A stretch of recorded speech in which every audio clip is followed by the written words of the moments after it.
En la 91.7 continuamos haciendo la prueba de ADN.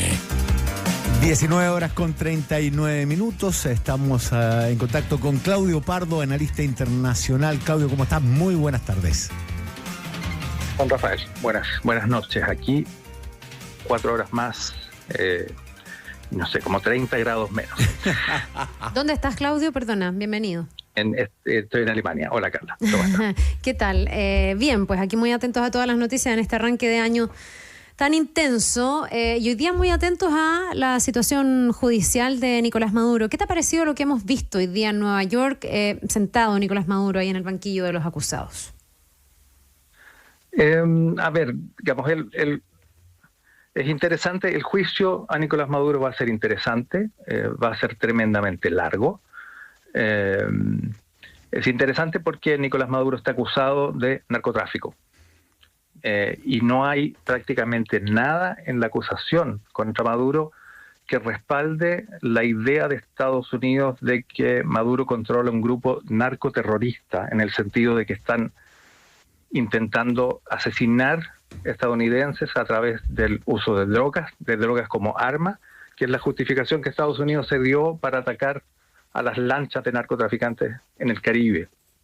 Es un juicio bastante sencillo en términos de conectar a Maduro con narcotráfico, en algunos casos dando pasaporte diplomático o papeles diplomáticos, aviones donde se trafica drogas a Estados Unidos directamente. Es muy probable que Maduro termine siendo condenado y declarado culpable, pero antes van a tener que discutir inmunidad como jefe de Estado, la legalidad del arresto. Estos son años. Probablemente Trump no va a estar en la presidencia cuando este juicio termine. Así que Maduro como factor político, está completamente fuera. Incluso si fuera declarado inocente, que es muy improbable, no juega mucho rol en la resolución política de lo que va a pasar en Venezuela, excepto como un ejemplo, de lo que le puede pasar al resto de la administración chavista si no cooperan. Claro, es una advertencia. Solo te iba a hacer el alcance que está la situación de Noriega, de Manuel Noriega, hace muchos años, el 89, entiendo que fue eso, que es bien similar en el sentido de que también era un presidente al que se le hacen cargos ligados al narcotráfico. También se discute si la operación a través de la que se lleva a Noriega a Estados Unidos fue legal o no, y finalmente ahí se siente un precedente, porque al final la justicia le concede todo a Estados Unidos y termina encarcelando a Noriega. Noriega es medianamente distinto. Tú tienes razón, existe ese precedente, pero Noriega nunca fue elegido presidente. Estados Unidos nunca lo reconoció. A Maduro en algún minuto, 2013, Estados Unidos lo reconoce como mandatario, y la inmunidad va al jefe de Estado, independiente de si es legítimo el presidente, si fue elegido o no. Digámoslo así, Maduro tiene una posibilidad de levantar el hecho de la inmunidad y de eternizar el juicio, independiente de cómo vaya a ser. Es muy probable que el resultado sea el mismo que con Noriega, pero sus abogados ciertamente van a intentar todos los argumentos posibles. Ahora, me parece que el juicio, porque es un juicio por narcotráfico,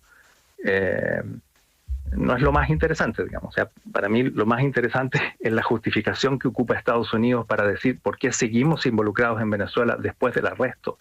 Entramos a arrestar a Maduro por narcotráfico, pero nos quedamos acá por otra razón. ¿Y esa razón? De momento depende a quién le crees tú. Trump lo plantea de una forma y el secretario de Estado Marco Rubio lo dice de otra, pero ambos dicen esencialmente es el petróleo la razón de por qué estamos aquí. Y esto nos indica que esto de la estrategia de seguridad nacional no eran solo palabras, y que Estados Unidos sí está dispuesto a políticamente bloquear a los poderes que no son del continente americano de tener acceso a lo que llama activos estratégicamente vitales. La doctrina Monroe, que ahora se dice Donroe, ¿no? Ya, sí, por el Donald de Monroe, ¿no? Es algo que aparentemente a Trump le gustó, que apareció en la prensa y que Trump... Y que él mismo lo acuñó en algún momento, lo dijo como broma, pero probablemente le gustó. Dos alcances sobre eso. La estrategia de seguridad nacional hablaba de los recursos, hablaba de, básicamente, China no sale mencionado, Europa se queda a su suerte, Estados Unidos se cierra sobre sí mismo. El precedente que se sienta primero, tú puedes acusar de narcotráfico, porque es eso, no está pasando por ninguna ilegalidad estadounidense. Es un presidente acusado de narcotráfico y terrorismo que autoriza a Estados Unidos a actuar en cualquier país del mundo para detener a un narcotraficante o terrorista y que alcanza con declarar o acusar de terrorismo, porque lo hicieron con Maduro en el 2020, y presentar una acusación formal ante la justicia para después poder hacer esto. ¿Es tan así de que se le desatan las manos al poder estadounidense para ir y extraer, digámoslo así, a cualquier gobernante o líder acusado de terrorismo en cualquier parte? O sea, el punto es si, a ver, digámoslo así, en términos legales, yo diría que no hay demasiadas dudas en que la intervención de Estados Unidos en Venezuela es ilegal de principio a fin. Yeah. Ilegal el arresto fuera de Estados Unidos. Maduro podría haber sido detenido en Miami, por ejemplo, sin ningún tipo de polémica. El hecho de que pueda ser detenido en otro país es legalmente complicado. El ataque, si es que tú no crees en la versión de Estados Unidos de que Venezuela estaba atacando a Estados Unidos, el ataque sería ilegal. Y la idea que plantea Trump de que ellos ahora controlan políticamente Venezuela, el control efectivo es la definición legal de la ocupación.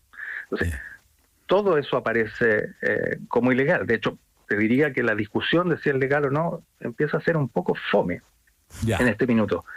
Lo importante es la justificación política, digamos. Es lo que el gobierno norteamericano dice que está haciendo en Venezuela y de por qué lo hace.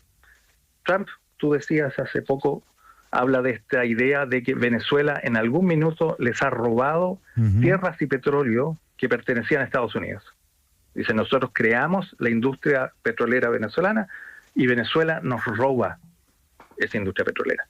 Y no sabemos, de momento, porque Trump no da ninguna precisión de en qué momento eso sucede, de cuándo está hablando.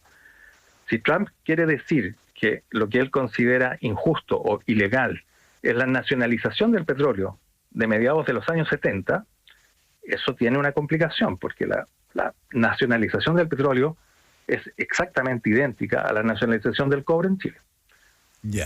O bien, Estados Unidos quiere decir que lo que están intentando revertir es la expropiación ilegal de inversiones petroleras el año 2007, durante el gobierno de Chávez. Eso es otra cosa, digamos. Ahora, ninguna de esas dos autoriza a Estados Unidos a recuperar esas inversiones por la fuerza, digamos, eso sigue siendo ilegal. Pero Marco Rubio, el secretario de Estado, que dio una ronda de conferencias y de entrevistas todo el fin de semana, no dice que esto es basado en ningún hecho histórico, dice que nosotros tomamos el petróleo venezolano porque lo necesitamos y esencialmente queremos impedir que nuestros competidores y adversarios, a quienes uno supone son Rusia y China y algunos otros, lo puedan utilizar.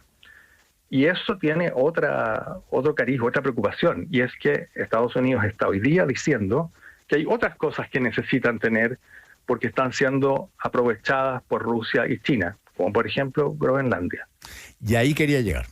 Ahí quería llegar yo porque lo primero que dice después de Venezuela en términos de política internacional es necesitamos a Groenlandia por seguridad nacional. Dice, y hablemos de Groenlandia en 20 días, dijo. Ya, y eso, sí, a ver, vi a Marine Le Pen, vi a Macron, vi a varios líderes diciendo la manera en que se hizo esto no es legal, no la compartimos.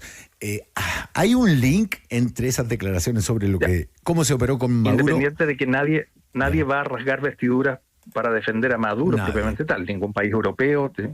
Maduro en sí mismo no es defendible, santo de devoción básicamente de nadie, pero el principio de que Estados Unidos puede actuar, en este caso, es decir, apoderarnos o controlar recursos energéticos de Venezuela a través de empresas norteamericanas sin que nadie nos pueda competir, abre una puerta a una interrogante que es más delicada, digamos. Y obviamente Groenlandia es un hecho, pero Trump ha hablado en estos términos sobre otros posibles lugares y piensa que el fin de semana amenaza a Colombia de posibles ataques porque dice Petro también es un narcotraficante.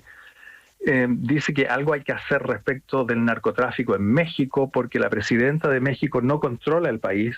En realidad México está controlado por los carteles de narcotráfico en México también. Y eventualmente, Rubio ha dicho de que él desea de que este cambio de política en Venezuela signifique el fin del régimen cubano, digamos. O sea, hay una teoría de dominó acá de otras cosas que podrían pasar y el principio de si esto es algo que Estados Unidos puede o no hacer, o sea, si esto es aceptable, no solamente legal, es interesante, probablemente lo más interesante para mirar hacia el futuro. Ya, ahora quiero mirar también a Venezuela y qué se puede esperar y proyectar en ese país. Claro, no está Nicolás Maduro, pero muchos dicen está el régimen sin Maduro, digamos. Igual está el chavismo al poder, igual tenemos a Delcy Rodríguez, que sería esta presidenta encargada. Por otro lado, a Padrino López, a Diosdado Cabello. ¿Cómo estás viendo tú esto? ¿Qué tan frágil o qué tan fortalecido, qué tan unidos o qué tan divididos queda este círculo cercano de Nicolás Maduro en el poder en Venezuela? O sea, da la impresión de que el régimen venezolano está dividido en general. Delcy Rodríguez no es particularmente un actor muy fuerte dentro de la política venezolana. Y tienes que considerar que el sistema interior ya era muy frágil, digamos. O sea, el ejército no tiene el monopolio del uso de la fuerza en Venezuela, están los colectivos, están la policía secreta, están 30.000 agentes cubanos en el país. Uh-huh. Es difícil saber hacia qué lado va a salir cada una de esas facciones, digamos. Hay un potencial enorme de fraccionamiento y de posible desestabilización del país. Y el hecho de que Estados Unidos haya hecho este giro enorme respecto de la oposición venezolana, o sea, de decir, no creemos que Machado tenga ni respaldo político ni respeto, pese a que decíamos hace semanas que ella ha ganado las elecciones, o que su sector político ganó las elecciones con más del 70% de los votos. En este minuto nos parece una locura pensar en una transición a la democracia, términos rápidos. Rubio dice este fin de semana directamente de que el cambio de régimen y la democratización de Venezuela es deseable, pero que no es prioritaria. Lo prioritario es el control de estos recursos que son importantes para Estados Unidos. Claro, ahora le pone como un umbral de tiempo, ¿no? Porque dice, porque estamos pensando en estas primeras 2 a 3 semanas a 2 a 3 meses. En el fondo me da la impresión de que no es contradictoria una cosa con la otra, o es interpretación mía. Porque él dice, sí queremos llegar a una transición democrática, es prematuro hablar hoy día de elecciones, hoy día Machado hablar de eso. No entra en este juego, y hoy día estamos pensando en las 2 o 3 semanas donde tenemos que decidir cosas, y eso pasa por el control del petróleo. Ya, claro. El punto es que también se pone ciertas metas respecto de la reactivación del sector petrolero, que es un proyecto que podría durar años. 10. Entonces, depende mucho cómo defines tú cuándo logramos esta prioridad para luego ver lo otro. Uh-huh. O sea, no es menor que ellos digan, estamos dispuestos a seguir trabajando directamente con el chavismo en la medida en que ellos ejecuten las órdenes que Washington les está dando. Es un golpe súper fuerte para la oposición venezolana. Claro, pero a mí me parece que ahí también tiene que ver con algo que dijo Trump, ya no me acuerdo en cuál de todas sus alocuciones, pero él dice evitar errores del pasado. Y a mí me parece que igual debe estar como en la retina de él no repetir el error de Irak, por ejemplo, cuando en el fondo se descabeza todo el gobierno y termina siendo todo peor que antes. O sea, termina siendo un gran fracaso esa incursión en Irak por parte de Estados Unidos. Hoy día a lo mejor lo más pragmático, pienso, me parece que en una interpretación de buena voluntad, digamos, es decir, bueno, tenemos a estas personas que manejan el poder político aún, que manejan toda la institucionalidad, porque todo está hecho a un traje a medida del chavismo y del madurismo, y manejan a las Fuerzas Armadas. Entonces, ¿cómo me evito conflictos? ¿Cómo me evito una guerra civil? ¿Cómo me evito los colectivos en las calles? Bueno, que ellos sigan manejando, pero para mí, en mi juego, y los utilizo mientras me sirvan, hasta en algún momento a lo mejor no utilizarlos más, pero porque haber descabezado todo era el caos, ¿o no?